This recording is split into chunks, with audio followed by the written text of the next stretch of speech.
Bom, boa tarde a todos e todas que nos assistem. Hoje nós estamos iniciando agora a nossa terceira live da Quarta Internacional, das organizações brasileiras que compõem a Quarta Internacional. O tema da nossa live de hoje é Portugal e Europa na luta contra o coronavírus. Né? Essa live ela é organizada pelas 4 organizações brasileiras que compõem a Quarta Internacional, né? As correntes todas do Partido Socialismo e Liberdade, Movimento Esquerda Socialista, Subverta, Comuna e Insurgência. Hoje eu estou responsável pela mediação dessa live, então vou fazer uma breve apresentação. Meu nome é Luísa Gonzalez, eu sou estudante da Universidade de São Paulo, faço educação física na cidade de Ribeirão Preto, sou militante do Coletivo Juntos, a juventude do Movimento Esquerda Socialista, e também sou filiada ao PSOL. E hoje, nossa convidada é Alda Souza. Ela é fundadora do novo partido de esquerda, que é fruto da reorganização de esquerda. Foram 3 principais as correntes portuguesas que fundam esse partido há 21 anos atrás, né, junto de diversos movimentos sociais, a União Democrática Popular, o Partido Socialista Revolucionário e a Política 21. A Alda é professora da Universidade do Porto, ela faz investigação em doenças genéticas, como eu disse antes, é fundadora do Bloco de Esquerda, foi europarlamentar entre 2012 e 2014. Então, sobretudo, gostaria de agradecer as organizações brasileiras da Quarta Internacional, gostaria de agradecer a presença da professora e militante Alda Souza, do Bloco de Esquerda, uma importante referência na luta de Portugal. Então, sem mais, vou passar a palavra para a Alda fazer sua introdução e apresentação aí inicial. Tá? E aí, conforme forem surgindo perguntas, podem colocá-las no chat. A gente vai ter agora uma introdução da Alda, ela vai fazer sua fala inicial e aí em seguida nós vamos passar para perguntas, tá bem? Vou avisá-la, Alda, então, quando faltar 5 minutinhos para você concluir sua fala, tá bom? Obrigada. Então, muito boa tarde a todos e a todas. Eu queria agradecer muito à Comuna, à Insurgência, ao MES, à Subverta, o convite que me honra muito para estar aqui hoje a conversar com vocês. E queria, para além de vocês, saudar muito a coragem que têm tido nesta luta contra o Bolsonaro e pelo impeachment e pela democracia no Brasil. E não queria deixar de vos mandar um cheirinho de alecrim do lado de cá do Atlântico. O meu plano para esta apresentação, espero que estejam de acordo, mas era bom talvez conhecerem, é que gostaria de começar por falar da pandemia na Europa, aspectos obviamente também sanitários, mas políticos e sociais sobretudo, depois passar para a experiência portuguesa e depois voltar à questão da União Europeia para nos perguntarmos e debatermos se há ou não soluções europeias para esta imensa crise aberta pelo coronavírus. Então, a Europa é um continente, na Europa há a União Europeia, na União Europeia há países que estão no Eurogrupo, outros que não estão, mas o que vale a pena assinalar, talvez, é que nos últimos 20 anos houve um enorme, imenso desinvestimento nas políticas públicas em geral e nas políticas de saúde e nas políticas dos cuidados em particular. Os serviços públicos de saúde foram gravemente atingidos pelas políticas de austeridade e isso fez com que tenha havido diminuição de pessoal de saúde, médicos, enfermeiros, auxiliares, técnicos de diagnóstico, praticamente em todos os países da Europa, embora isso tenha sido evidentemente variável de país para país.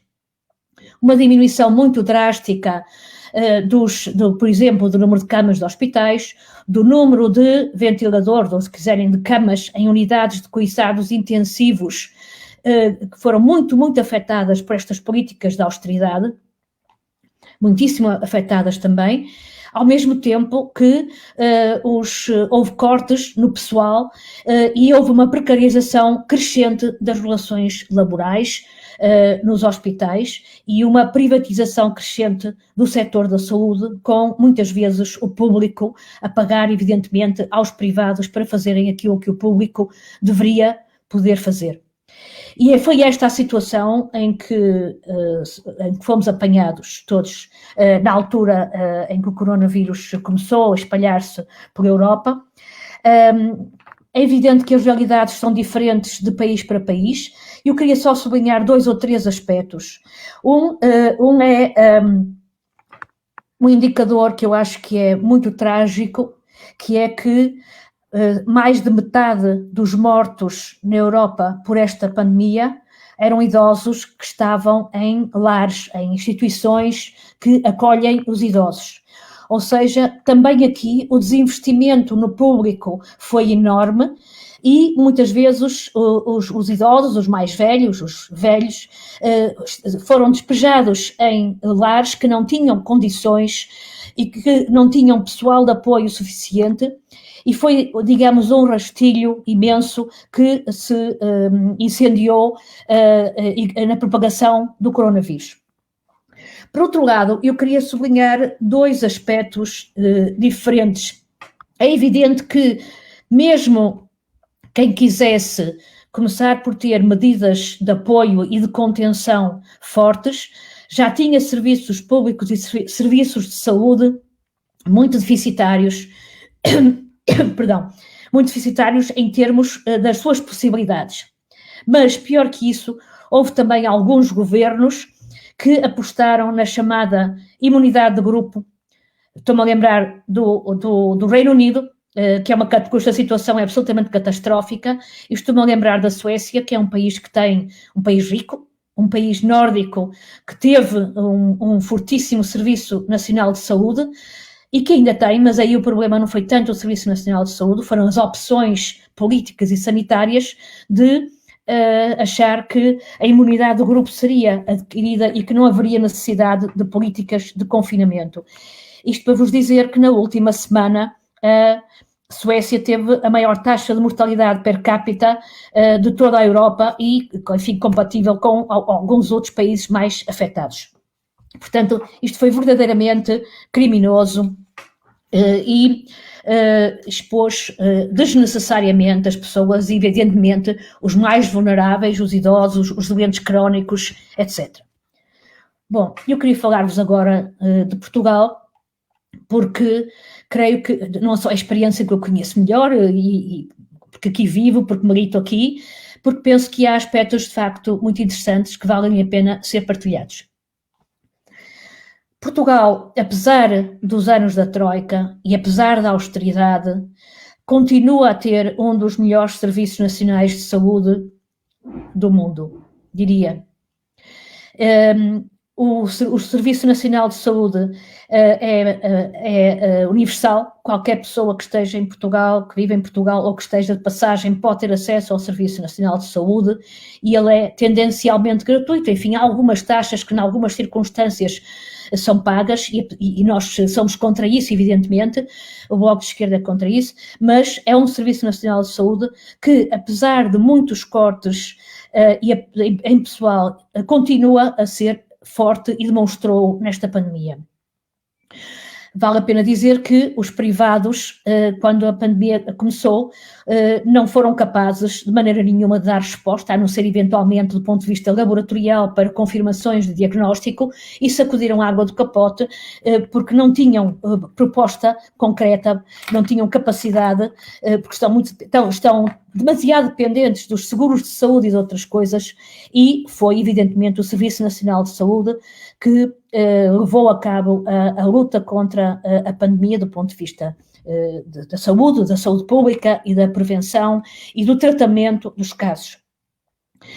O governo português, que é um governo do Partido Socialista, que tem maioria, embora não absoluta, reparem só uma coisa, desculpem um parênteses, nós começamos a ter o primeiro caso no dia 1 de março, já foi um bocado bastante mais tarde do que os outros países da União Europeia, o que quer dizer que também já tínhamos, enfim, a experiência terrífica e terrível de alguns dos outros países, em particular da Itália e da Espanha, e todos os dias nos entravam, já antes de nós começarmos a ter casos diagnosticados pela televisão, a situação absolutamente terrível da Itália e depois da Espanha. E, desse ponto de vista, o facto de termos iniciado a pandemia mais tarde permitiu uma resposta mais robusta, com uma atuação mais precoce. O governo do Partido Socialista tomou medidas relativamente cedo, medidas de contenção. Reparem que o primeiro caso foi a 1 de março e a 13 de março foi o último dia em que as escolas funcionaram. A partir daí, as crianças foram mandadas para casa e, a partir daí, desencadeou-se um processo também de confinamento, que não foi, obviamente, total, porque houve muitos setores da economia que continuaram a trabalhar e houve os profissionais de saúde que foram completamente incansáveis, fazendo horas extraordinárias umas sobre outras, tendo muitas vezes que estar afastados das suas famílias para não as contaminarem, e não podendo durante um mês e tal, 2 meses, estar com os seus próximos, e também os trabalhadores da distribuição, em particular da distribuição alimentar e dos serviços, alguns dos serviços fundamentais. Mas todos os setores em que era possível ter as pessoas ou em teletrabalho ou confinadas em casa, houve medidas relativamente precoces para que isso acontecesse. E creemos que isso foi um fator importante, muito importante mesmo, na contenção da epidemia. Os serviços de saúde nunca ficaram saturados, mesmo nos seus piores dias e no pico da infecção, nunca chegaram a estar saturados e nunca chegaram a ter metade das camas do hospital ou metade das camas em unidades de cuidados intensivos ocupadas. E, portanto, a atuação precoce foi muito importante para não transformar esta pandemia numa catástrofe do ponto de vista sanitário. O Bloco não disputou a liderança deste processo de condução da saúde pública ao governo, da crise sanitária, porque o governo estava a atuar bastante bem. Propusemos, sim, evidentemente, reforço do Serviço Nacional de Saúde, com verbas, com equipamentos que chegassem a todos os profissionais, um subsídio de risco para os profissionais que estão na linha da frente, equipamentos, etc. E concentramos-nos fundamentalmente naquilo que era a resposta política e social. Com isso, tentamos, desde o primeiro momento, que nos fomos apercebendo que, evidentemente, com o confinamento e com as empresas que entraram em layoff, que foi uma das medidas implementadas pelo governo, em que o trabalhador ou a trabalhadora perdia 1/3 do seu salário e os outros 2/3 eram pagos pelo Estado, pela Segurança Social, como condição de muitas atividades poderem encerrar. Nós achamos que isso que era mau, que teria que ser manter os salários a 100%, propusemos a proibição dos despedimentos, propusemos moratórias, a extensão do subsídio de desemprego e apoios sociais que não necessitassem da prova de recursos. Ou seja, as pessoas não teriam que fazer prova que tinham perdido rendimentos. Propusemos, no que diz respeito à habitação, que não houvesse despejos, e uma medida que num primeiro momento parecia uma coisa extremamente radical, acabou por ser adotada pelo governo, que suspendeu, portanto, permitiu a suspensão do pagamento das rendas, ou seja, do preço do aluguer da habitação, até junho deste ano. É pouco, vamos ter com certeza para tentar estender esses prazos. E em relação às pessoas que estavam a comprar casa aos bancos, há uma moratória até ao fim do ano, com uma renegociação das condições de contratos. Também foram proibidos os cortes de água e de luz às pessoas que não os poderiam pagar neste período de pandemia e no período mais agudo da pandemia. Evidentemente que foram os setores mais vulneráveis antes da crise, que foram os primeiros a ser afetados. Os precários, os intermitentes, os trabalhadores e trabalhadoras com contratos a prazo ou com estágios ou com... E sempre os que tinham menores rendimentos e que foram, de facto, os que mais sofreram nesta crise até agora, e que são muitos e que constituem uma parte muito, muito, muito importante da mão de obra de trabalho portuguesa. Portugal tem ainda um modelo económico assente em baixos salários e na precariedade. É um problema que se tornou ainda mais visível, que nós já conhecíamos, já sabíamos que era assim, mas que se tornou absolutamente explosivo agora com a crise. Portanto, há muitas pessoas numa situação de carência, numa situação de grande carência com necessidades de apoio do Estado que têm sido insuficientes, mas que têm tentado chegar ainda às populações mais vulneráveis, e tem havido também soluções comunitárias das autarquias, dos municípios, das prefeituras, e soluções mais solidárias, mais robustas e também menos assistencialistas. Queria dizer-vos também que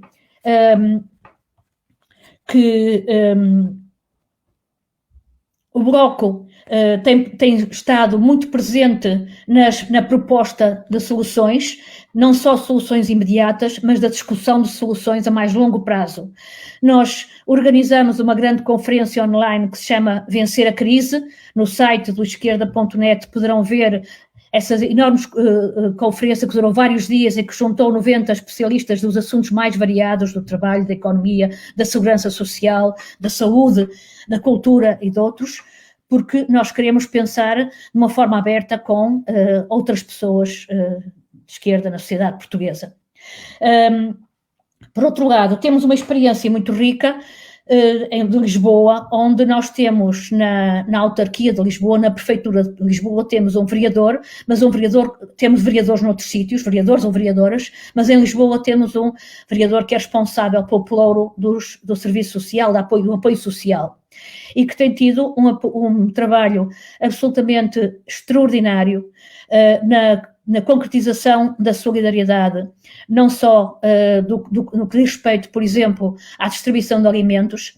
Há uma cantina que depende desse pelouro, que antes do coronavírus estava a distribuir 300 refeições por dia e que hoje está a distribuir 15.000 por dia para as pessoas mais carenciadas.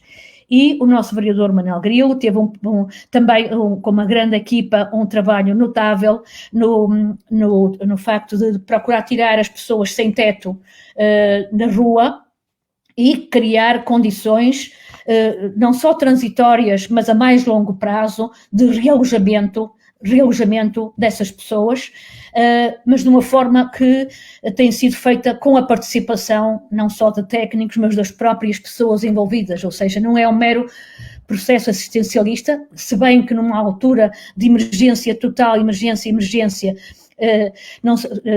todo o assistencialismo é necessário, mas esse processo que se pretende ser... 5 minutos. Sim, esse processo que se pretende a mais longo prazo tem em vista um envolvimento maior das pessoas carenciadas.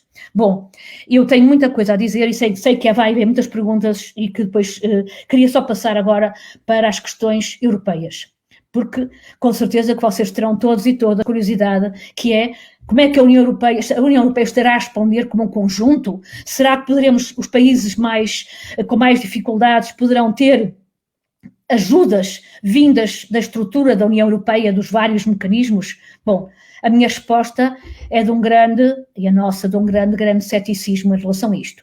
Desde que a crise começou, o Eurogrupo, que é o conjunto dos países que têm a moeda única, o euro, reuniu-se,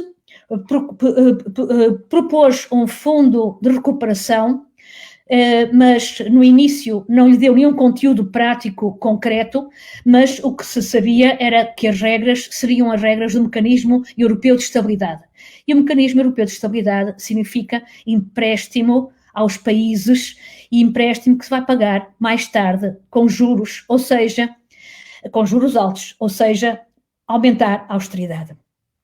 A tal ponto, isto foi ainda em abril, que o próprio governo português disse que não ia recorrer a esse mecanismo porque ele não era vantajoso para Portugal de maneira nenhuma. Entretanto, depois de muitas reuniões das várias estruturas europeias e da Comissão Europeia e do Conselho Europeu, etc., a Comissão Europeia começou a tentar fazer algumas propostas, mas foi adiando e adiando. Portanto, entre uma não resposta que é do Eurogrupo e uma resposta que se vai adiando sucessivamente, vem ao diabo e escolha entre uma e outra.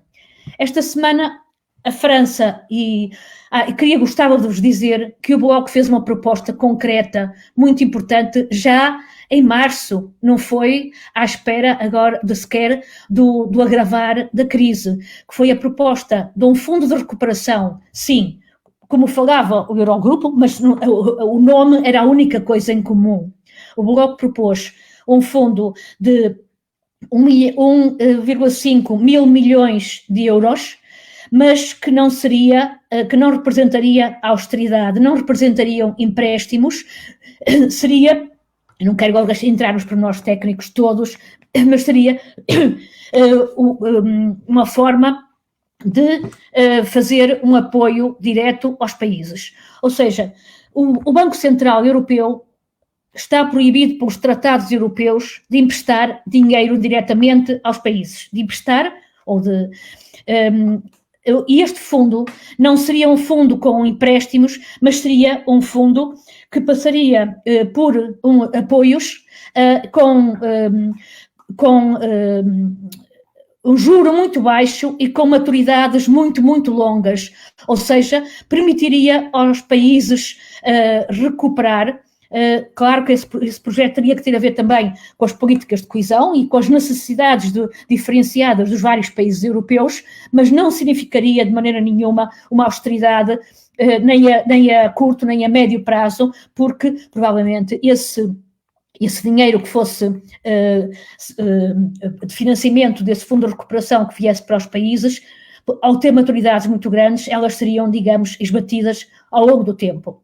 Essa proposta foi depois retomada, de alguma forma, pelo governo espanhol e esta semana a França e a Alemanha vêm propor um fundo de recuperação de 1/3 daquilo que o Bloco tinha inicialmente proposto e que o governo espanhol também mais tarde propôs e que teve o apoio da Itália e de Portugal.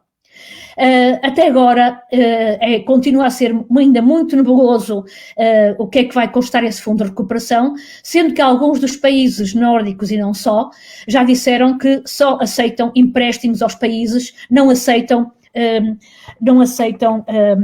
digamos, concessões que sejam, digamos, com tão grandes maturidades e que têm que ser empréstimos que vão estar sujeitos às regras europeias.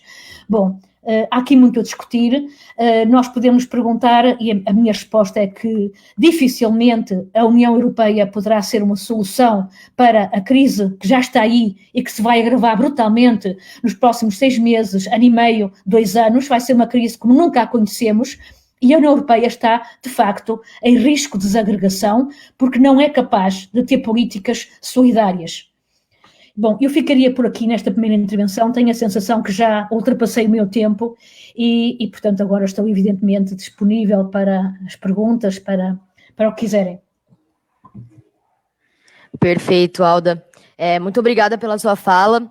Nós já temos aqui 3 perguntas. Eu gostaria de te propor que nós fizéssemos 2 a 3 blocos de 3 perguntas, né? A depender de quantas forem surgindo. Bom, então eu vou direto a elas, tá bem? Acho que a primeira pergunta é minha mesmo, que eu tenho dúvida, né? Como que está a organização dos profissionais da saúde por aí?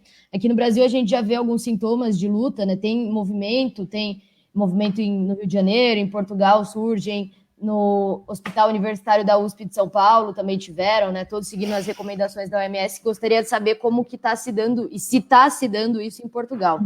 A segunda e a terceira são do Bruno. A primeira do Bruno quais são as formas de luta e organização no contexto da pandemia, tanto do bloco de esquerda, mas também dos movimentos sociais.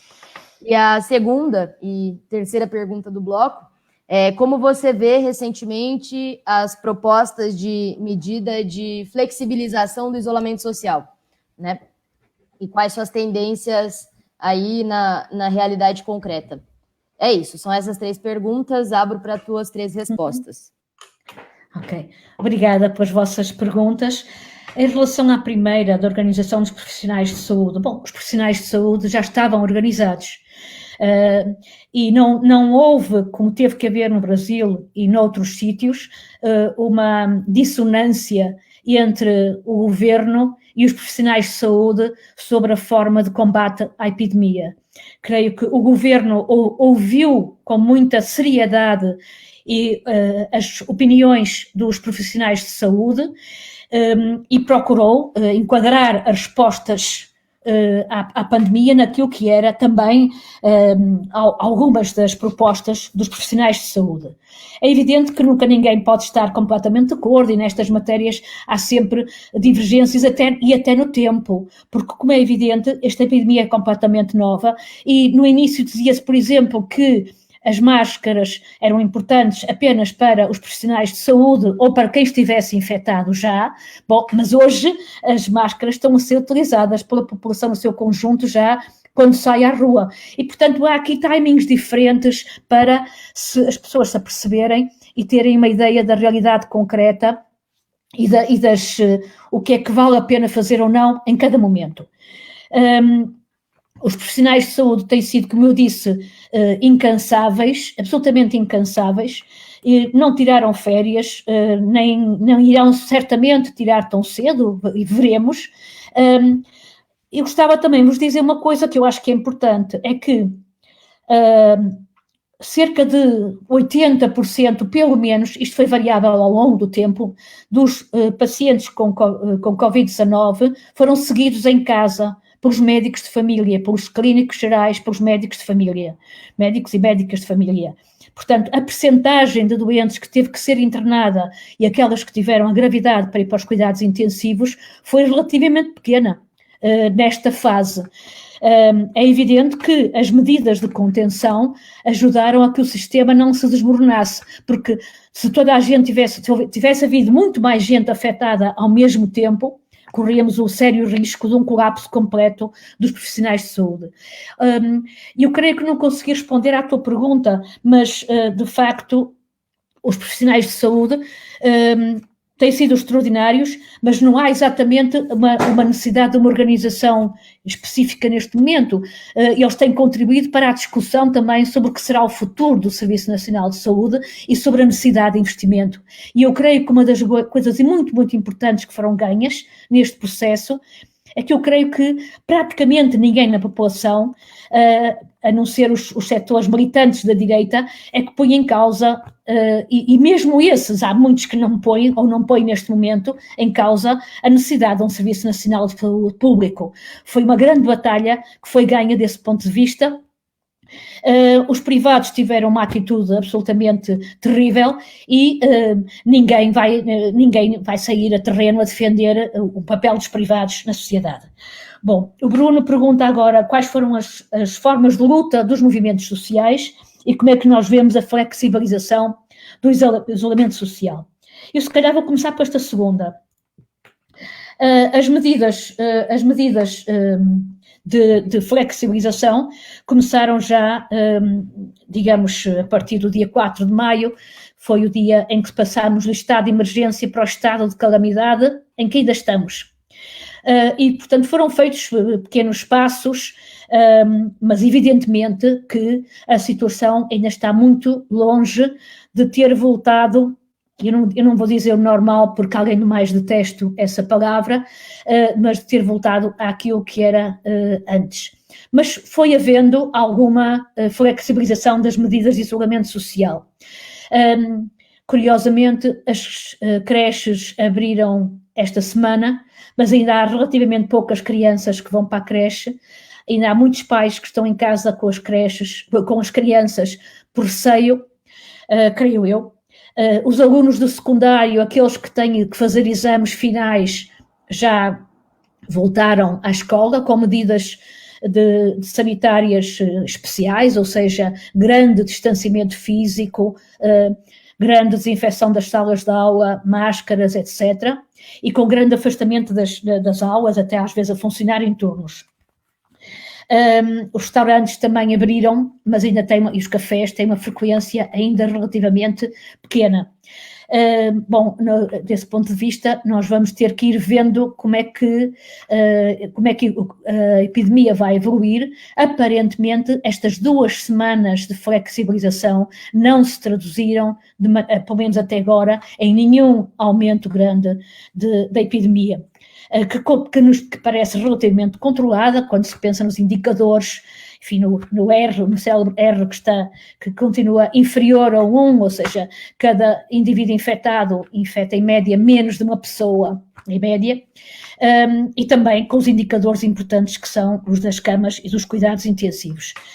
Veremos como é que isto vai funcionar. Entretanto, houve sim outras situações muito preocupantes, como a situação de uma série de fábricas ou de empresas de logística e de distribuição numa zona específica do distrito de Lisboa, na Zambuja, em que houve um surto muito, muito grande que surgiu estas 2 últimas semanas e que está agora a tentar ser controlado pelas autoridades de saúde e com exigência de medidas para as empresas, porque essa é uma das plataformas, ou das várias, que nunca deixaram de trabalhar, porque faziam a distribuição de bens para os supermercados, para os hipermercados, para as mercearias, eram plataformas logísticas de grande distribuição. As formas de luta dos movimentos sociais. Bom, aqui há muita coisa que seria importante dizer, e eu gostava de começar por dizer que uma das coisas que o Bloco fez logo no início da pandemia, e ao procurar, para além das propostas políticas como aquelas que eu já citei, e foram muitas, e algumas que, como eu disse, acabaram por ser aceites pelo governo, mas uma das coisas que o Bloco fez foi criar um site que se chama despedimentos.pt, onde começou a coletar informação sobre as situações de abuso laboral.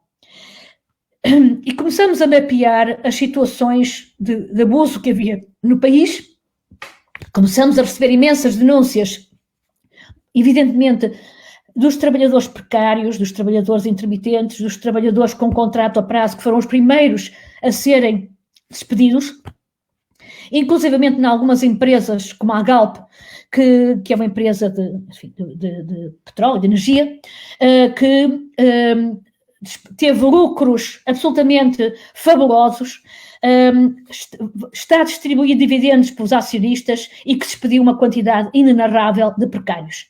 A nossa posição tem sido, evidentemente, que não pode haver despedimentos, em empresas que têm lucro e não pode haver distribuição de dividendos, mas isso é uma coisa que o governo não vai ceder de maneira nenhuma, ele vai continuar a ceder desse ponto de vista aos interesses dos empresários. Está-se a começar a organizar vários movimentos. Esse site, essa plataforma despedimentos.pt, permitiu também pôr trabalhadores em contacto uns com os outros, para além de conhecer as situações concretas. E os trabalhadores e trabalhadoras foram-se organizando. Aliás, devo-vos dizer que durante a pandemia houve uma greve, logo no princípio, uma greve muito importante dos trabalhadores de call centers, porque estavam sem condições nenhumas para trabalhar, sem condições nenhumas de segurança no trabalho, sem máscaras, sem desinfetantes, a distâncias completamente desaconselháveis uns em relação aos outros, e fizeram uma greve muito importante e a dada altura conseguiram serem mandados para casa e ficarem a trabalhar em teletrabalho, uma parte importante deles em teletrabalho, a partir de casa. Mas este mapeamento, dizia eu, permitiu pôr em contacto trabalhadores e esse precariado imenso que veio à tona, que nós já sabíamos que existia, mas que agora se manifestou de uma forma mais veemente, mais visível. É impossível que as pessoas agora ignorem o que é a fragilidade das relações laborais e o que é o abuso laboral. E estão a começar a ser preparadas algumas manifestações. Esta semana houve uma manifestação ainda com grande afastamento, evidentemente, e com as normas de distanciamento físico que a Direção-Geral de Saúde impõe e aconselha, dos trabalhadores da cultura. Os trabalhadores da cultura são fundamentalmente precários e intermitentes, e que estão numa situação absolutamente terrível. Inclusivamente, já há várias campanhas de solidariedade e de apoio direto de alimentos, por exemplo, e de cabazes, de cestas para o setor da cultura, onde já há fome. Portanto, há em muitos setores, mas também no setor da cultura, e, portanto, os movimentos sociais, os precários, o movimento o movimento climático, o movimento contra os despejos, etc., estão-se a organizar, e no dia 6 de junho irá haver uma primeira manifestação cujos contornos ainda estão a ser discutidos, mas uma primeira manifestação para garantir que os apoios possam chegar a toda a gente. E a proposta do Bloco tem sido sempre que ninguém pode ficar para trás, que os apoios têm que chegar a toda a gente. Não sei se respondi, mas com certeza parcialmente, mas se quiserem, vamos lá, mais uma ronda. Não, ótimas respostas, Alda. Bom, nós já temos mais 6 perguntas, então a todos que nos assistem aí, infelizmente, nós achamos que não há mais tempo para perguntas. Se quiserem mesmo assim mandar, a gente avalia como que nós vamos ficar de tempo, tá bem? Alda, sim, vamos para mais 3 perguntas, então. Acho que é bom que elas venham depois das suas respostas anteriores, porque elas dão uma sequência à linha de raciocínio. Então, a primeira pergunta é do nosso dirigente do mês, Israel Dutra. A classe trabalhadora pode inverter a relação de forças em favor dos oprimidos? Essa é a pergunta. Bom, vamos usar a segunda e a terceira, né? Cada uma é de um camarada que está assistindo a live dessa vez. A segunda pergunta é do Pedro Fuentes, também dirigente do mês. Oi, Alda. Sim. Como está repercutindo em Portugal o vídeo da reunião do ministro e Bolsonaro? Vamos necessitar de muita solidariedade internacional para parar e botar fora o fascista Bolsonaro. Essa é a pergunta do Pedro. E a terceira pergunta como você vê o uso de aplicativos em celulares para rastrear as pessoas com Covid-19? Isso tende a criar um processo de vigilância generalizada pelo Estado sobre a população? Essa pergunta é do José Correia Leite. Tá? Então, vamos às respostas e aí, em seguida, mais um bloco. Muito obrigada pelas vossas perguntas. Israel, tu fazes uma pergunta extremamente difícil. Como é que a classe trabalhadora pode inverter a relação de forças? Em Portugal, penso que a pergunta era específica em relação a Portugal. Bom, eu creio que uma das coisas que eu gostava de dizer é que nas propostas do Bloco nós temos batido muito por soluções concretas, imediatas para a crise provocada pelo coronavírus, quer para a crise sanitária, quer para a crise social, para o emprego, para a segurança no emprego, mas nós nunca desligamos isso das propostas a mais longo prazo. E por isso eu falava um bocado também da questão da União Europeia, onde não se vislumbra nenhuma solução que venha, de facto, a ajudar. As soluções parecem-nos mais que vamos ter mais crise e mais do mesmo. Mas claro que há aqui uma diferença importante, é que quando foi da crise financeira de 2008, 2009 e depois da crise das dívidas soberanas e quando Portugal teve a intervenção da Troika em 2011, na altura dizia-se que nós tínhamos gasto muito em serviços públicos, que tínhamos feito investimento público a mais e as medidas de austeridade foram absolutamente catastróficas. E as pessoas em Portugal, a classe trabalhadora, mas também os formados e as formadas, os pensionistas, e toda a gente teve a experiência do que foram as medidas de austeridade da Troika. Creio que vai ser muito mais difícil impor o mesmo tipo de medidas agora, porque as pessoas já tiveram essa experiência, o que é que foi a perda de salário, o que é que foi a desvalorização de salário, a perda de salário, a perda de pensões, a perda dos serviços públicos, da saúde, da educação, etc. E eu creio que vai ser muito difícil voltar a essa situação da Troika. E, portanto, nós pensamos que será possível e desejável que haja um movimento muito amplo que venha a contestar futuras medidas de austeridade. O governo português tem uma posição extremamente curiosa. São o Partido Socialista é europeísta dos 4 costados, como se costuma dizer em Portugal, mas diz que não vai haver austeridade, que tenta vender a narrativa de que vai ser possível a Portugal recuperar desta crise sem medidas de austeridade.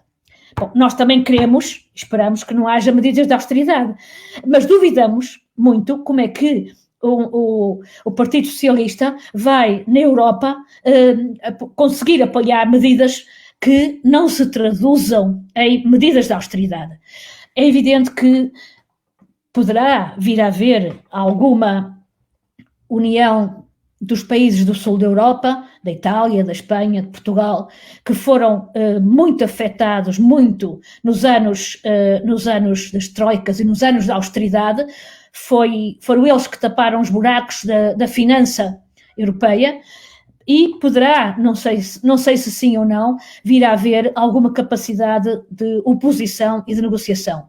Agora, evidentemente, nada se faz sem os trabalhadores e as trabalhadoras, e nós cá estaremos para dar o melhor de nós nessa organização e numa luta conjunta em que estejam todos e todas representados, não apenas os trabalhadores que estão sindicalizados, mas muitos dos trabalhadores informais que não têm nenhum vínculo formal, laboral formal, e que precisam de ter. E nós sabemos que em Portugal uma das coisas que nós temos absolutamente que fazer é procurar revogar as leis do trabalho que ainda estão do tempo da Troika. E isso seria um passo muito, muito importante, revogar toda essa legislação que é um entrave à recuperação dos salários e à recuperação das pensões, dos direitos, da dignidade de quem trabalha.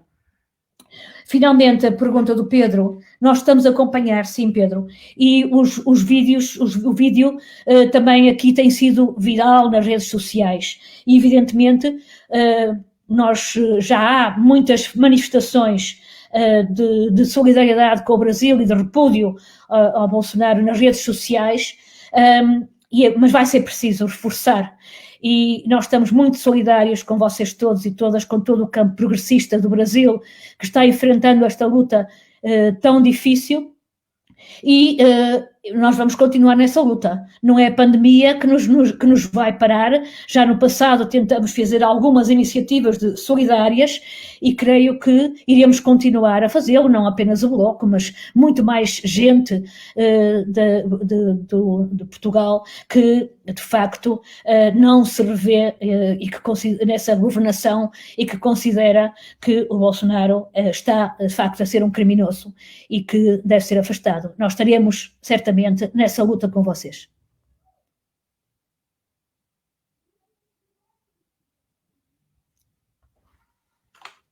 Desculpa, esqueci-me, José Correia, desculpa. Tem mais uma pergunta. Pois sim, eu sei. Os aplicativos de telemóveis. Bom, nós somos contra esses aplicativos. Queremos que há formas de rastrear e enfim, a sociedade tem que voltar a conviver. Uma sociedade não pode ficar eternamente fechada, não só por causa do ponto de vista económico, não é só isso, mas do ponto de vista dos afetos, no ponto de vista das suas várias identidades, da sua existência enquanto comunidade. E, portanto, é evidente que temos que fazer esse desconfinamento com cautelas, como está a ser feito neste momento, com bastantes cautelas mesmo, e a pensar que se há uma coisa correr mal, teremos que ser capazes de reverter esse desconfinamento e procurar ter outra vez medidas de contenção, mas de facto isso não passa por rastrear quem tem Covid, ou como aqui se anunciava, que era, perdão, nós temos um aplicativo que nos iria dizer a nós se estamos ou não perto de uma pessoa portadora de Covid. Portanto, nós não aceitamos esse rastreamento quer dos doentes, quer aquilo que nos é vendido como um benefício para nós, aqueles que não estão doentes de Covid, de podermos ser informados que estamos a 3 metros de distância de uma pessoa que está infectada. Para nós isso não faz sentido. O que faz sentido é continuar a ter respostas solidárias e as medidas de contenção e as medidas solidárias que não ponham ninguém em perigo, porque evidentemente que esta reabertura do ponto de vista da economia, vai trazer, e já está a trazer, mais gente nos transportes públicos, os transportes públicos muito lotados às horas de ponta, e isso evidentemente é um fator muito negativo, mas a forma de diminuir os casos não é através destes rastreios, mas é, por exemplo, tendo transportes públicos mais frequentes, tendo as distâncias necessárias, e tendo as medidas de distanciamento físico que vão ser absolutamente indispensáveis durante muito tempo. É evidente que nós todos e todas sabemos que muito provavelmente irá vir um novo surto da epidemia, e ele é praticamente inevitável, não há epidemias em que não tenha havido um segundo surto. Desta conhece-se ainda muito pouco, ainda se sabe muito pouco sobre a imunidade que é conferida ou não ao vírus, ainda se está a aprender muito sobre isso, mas o que é certo é que o que é mais que provável é que venha a haver uma segunda vaga, um segundo surto, e aí temos que estar preparados para ele e ser solidários.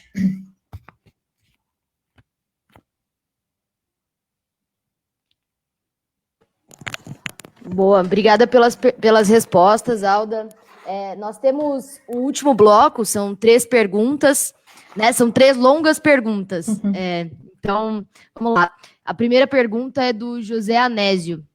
Não conheço minúcias da questão racial negra portuguesa, que certamente é diferente da brasileira. Mas aqui tínhamos um profundo desconhecimento de indicadores étnico-raciais, e quando passamos a ter algum dado, descobrimos que a população negra é a principal vítima da pandemia aqui. Como têm sido as diferentes questões raciais diante da realidade da pandemia em Portugal e no continente como um todo? Essa é a primeira pergunta. A segunda pergunta é do João Machado, né? Como você avalia, Alda, o impacto da pandemia sobre a consciência popular? Você já mostrou ceticismo com relação às ações da União Europeia.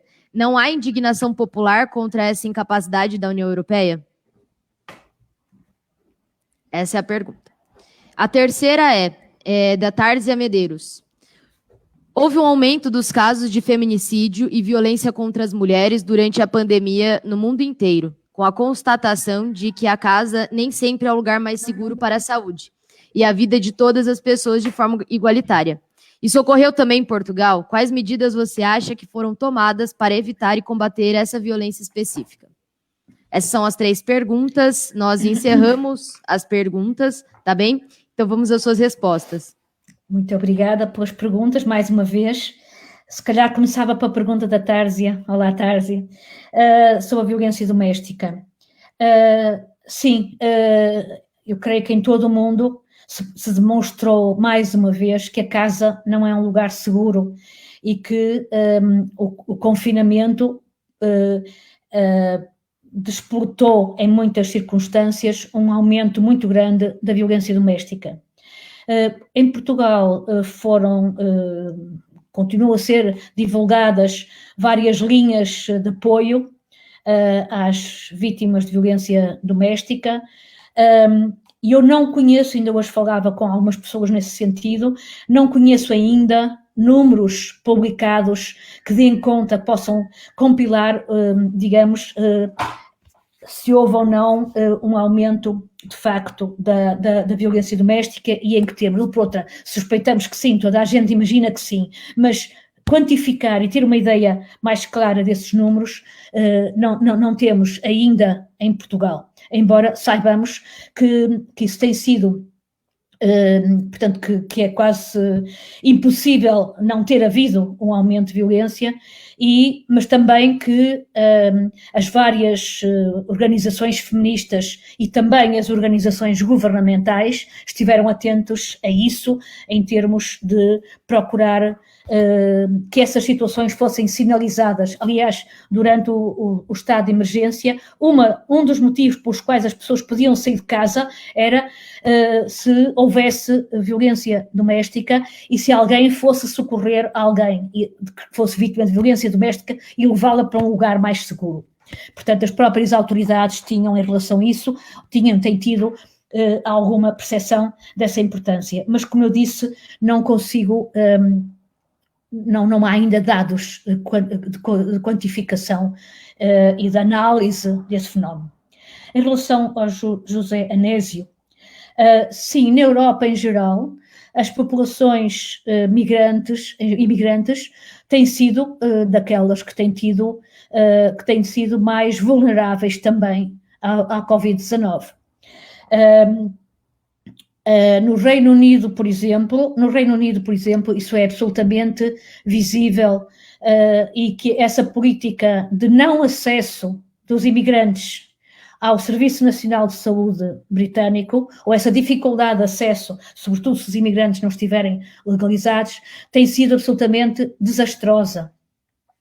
O Serviço Nacional de Saúde britânico foi uma das melhores coisas e das maiores conquistas do pós-guerra e do primeiro governo do Partido Trabalhista em 45, quando depois foi eleito, veio a criar o Serviço Nacional de Saúde britânico. Como vocês sabem, com certeza, no tempo de Margaret Thatcher, esse serviço começou a ser fortemente atacado, mas continuou também com governos trabalhistas, e continuou com os governos conservadores. E a falta de acessibilidade, a falta de investimento no Serviço Nacional de Saúde fazem com que os imigrantes sejam, evidentemente, os mais vulneráveis. Também gostaria de falar sobre os campos de refugiados, por exemplo, na Grécia, e noutros sítios da Europa, onde evidentemente a pandemia agressou e onde não houve uma resposta europeia eficaz, se bem que tenha havido mais tarde tentativas inclusivamente de retirar alguns imigrantes desses campos, por exemplo, no caso dos menores não acompanhados, eles vão ser distribuídos por vários países europeus e acolhidos, mas só uma parte disso. É evidente que essas populações são extremamente vulneráveis. No caso de Portugal, Portugal, no início da pandemia, decidiu fazer uma regularização extraordinária, uma regularização dos imigrantes que já tinham processos de regularização em curso. Isso obviamente não abrange de maneira nenhuma todos os imigrantes, mas foi um contributo importante para, independentemente do estatuto com que estavam no acesso ao pedido de residência e à sua legalização enquanto imigrantes, foi muito importante porque eles conseguiram também ter um acesso mais fácil aos apoios.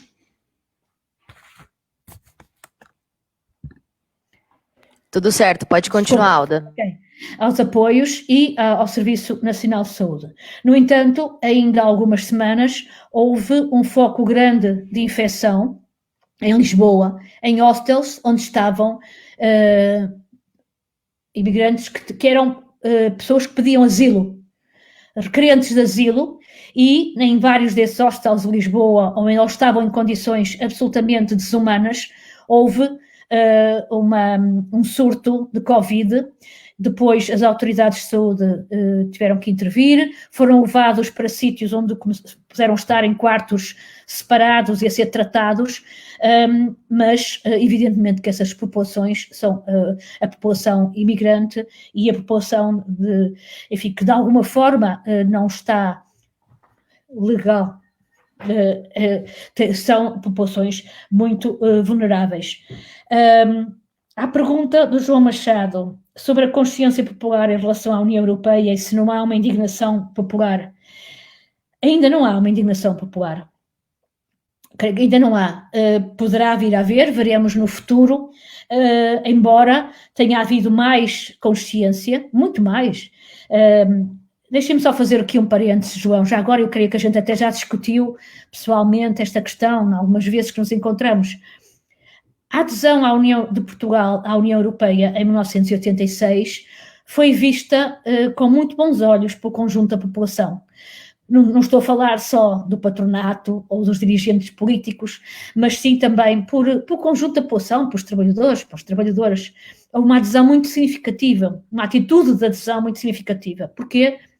Portugal tinha estado isolado até 1974, tinha havido uma guerra colonial, onde muitos portugueses tinham sido enviados. Havia também muitos portugueses, muitos milhares, muitas centenas de milhares, ou mesmo milhões de imigrantes portugueses em vários países europeus, na Alemanha, na França, no Luxemburgo, na Bélgica, só para dizer alguns deles.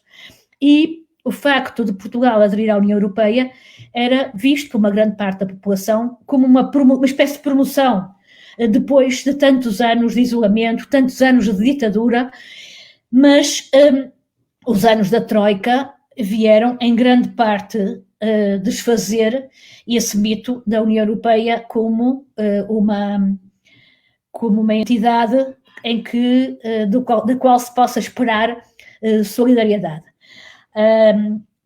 Portanto, há cada vez mais pessoas que têm consciência que não querem voltar aos tempos da Troika nem da austeridade e que estão muito desconfiadas em relação às soluções europeias propostas, que têm sido propostas ou que não chegam a ser propostas, ou em relação a esta ambiguidade e, sobretudo, em relação a soluções que possam vir a trazer mais dívida e mais déficit e a imposição de soluções de austeridade por parte da Comissão Europeia.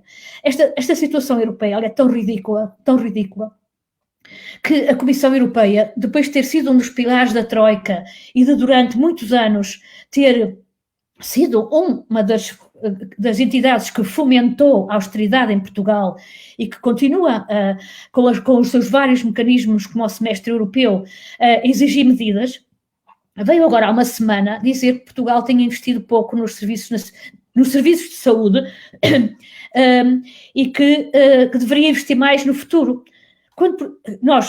A percepção que temos é que quando Portugal investir mais no Serviço Nacional de Saúde, virão dizer que investimos a mais, que gastamos a mais. E, portanto, mas por outro lado, essa percepção popular vai aumentando, e não é por acaso que o António Costa, o primeiro-ministro, está a fazer um jogo, uma dança, um jogo de cintura, a dizer que quer continuar na Europa, na União Europeia, mas não aceita as medidas de austeridade. E ele sabe que a população portuguesa, os trabalhadores portugueses e uma grande parte da população não estão dispostos a aceitar mais austeridade, embora ainda não haja um movimento de fundo.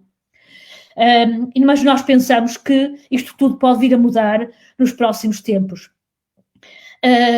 Eu acho que não há nenhum regresso à normalidade. Aliás, antigo normal não era nada de desejável, era algo que nós já contestávamos e o que nós queremos é quebrar esse normal que existia e não aceitar de maneira nenhuma um novo normal que esteja na continuidade do velho normal ou que ainda seja pior do que era o velho normal.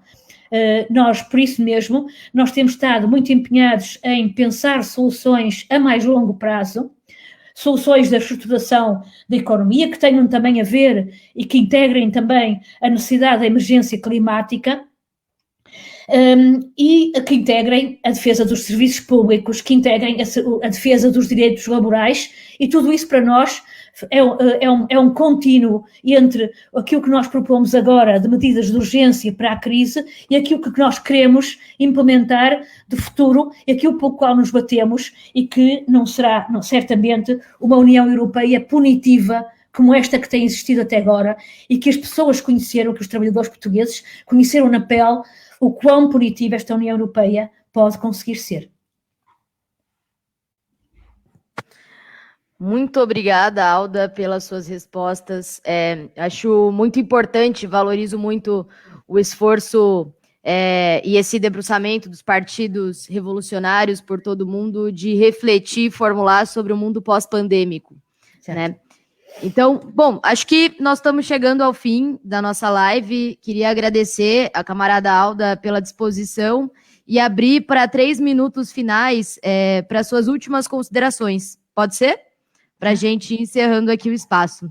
Então, acho que antes da sua fala, queria agradecer a todo mundo que nos assistiu até aqui, agradecer o Bloco de Esquerda e a Alda, especialmente, pela disposição de estar aqui conosco. Queria agradecer aos camaradas da comunicação que garantiram que essa live estivesse sendo transmitida, a todo mundo que nos assiste. Queria agradecer às 4 organizações brasileiras da Quarta Internacional, Movimento Esquerda Socialista, Subverta, Comuna, Insurgência. E queria aproveitar, né, depois dessa grande resposta da Alda, para parafrasear a grande líder revolucionária Rosa Luxemburgo, numa conversa entre 2 mulheres, há todo um velho mundo ainda por destruir e todo um novo mundo a construir. Mas nós conseguiremos, jovens amigos, não é verdade? Abro para a Alda fazer suas considerações finais aí. Bom, eu, mais uma vez, muito, muito obrigada a todos e a todas pelo convite e obrigada pelas vossas perguntas. É claro que muitas delas tiveram que ser respondidas num curto espaço de tempo. Qualquer uma delas era muito, muito importante e ser desenvolvida, mas não há tempo para isso. Haverá eventualmente outros espaços. Mas, na realidade, queria também dizer-vos que o Bloco de Esquerda, como um partido amplo, anticapitalista em Portugal, tem uma responsabilidade muito particular, porque a relação de forças assim o dita.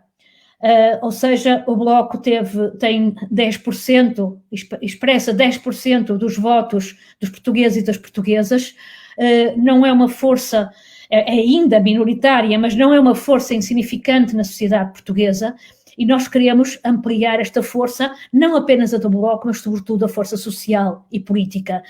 Nós queremos juntar gente, queremos que os movimentos sociais e o movimento sindical se organizem e que possam ter propostas conjuntas, como disse há pouco também, não só apenas e diretamente para esta emergência, mas para tudo o que virá a seguir. E vai ser necessário muita convergência, vai ser necessário muita discussão, vai ser necessário muita luta e muita disponibilidade para essa luta, mas nós estamos cá para isso, não estamos cá para outra coisa. Muito obrigada a todos e a todas. Muito obrigada por fim, Alda. Boa tarde a todos e todas que nos assistiram. Finalizamos a nossa live no nosso teto aí de 1 hora. Agradecimento a todo mundo que nos assistiu até aqui. E vamos à luta pelo fim do governo Bolsonaro e contra as medidas de austeridade. Vamos. Até mais, camaradas. Boa tarde. Obrigada.